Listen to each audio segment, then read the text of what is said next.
Écoutez, d'abord, il faut rester très prudent parce que, en tout cas, dans les documents que j'ai pu voir, donc c'est pas bien sûr les 22 000 documents, mais dans ce que j'ai pu voir, il y a beaucoup de signes qui laissent penser que ce n'est pas tout à fait des authentiques. Pourquoi? Je vais vous expliquer. Déjà, donc on voit la bannière donc, utilisée par l'État islamique à droite du document avec l'inscription État islamique de l'Irak, État musulman de l'Irak et du Cham, le Cham donc le Levant. Après, au milieu du document, on a l'État islamique en Irak et en Levant de son appellation donc connue. Déjà là, on peut dater les documents de 2013 et 2014, maximum fin 2014, sachant que l'État islamique en Irak au Levant est devenu l'État islamique tout court le 29 juin 2014.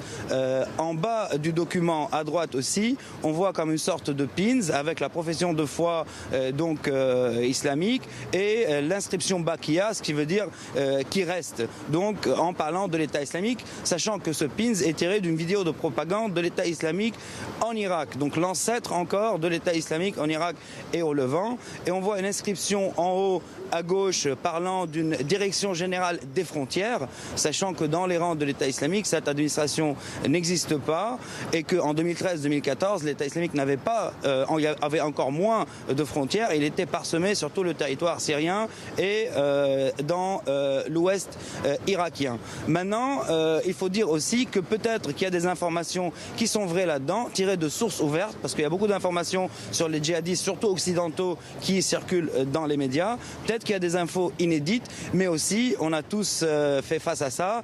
Quand on va en tant que journaliste en Turquie, on essaie de nous vendre tout et n'importe quoi, tant que siglé avec un drapeau noir ou en affirmant que ça appartenait à un moment ou à un autre à l'État islamique. Donc il faut rester prudent. Peut-être qu'il y a de vraies infos, mais en tout cas la mise en page qu'on nous a présentée, elle est pas du tout crédible.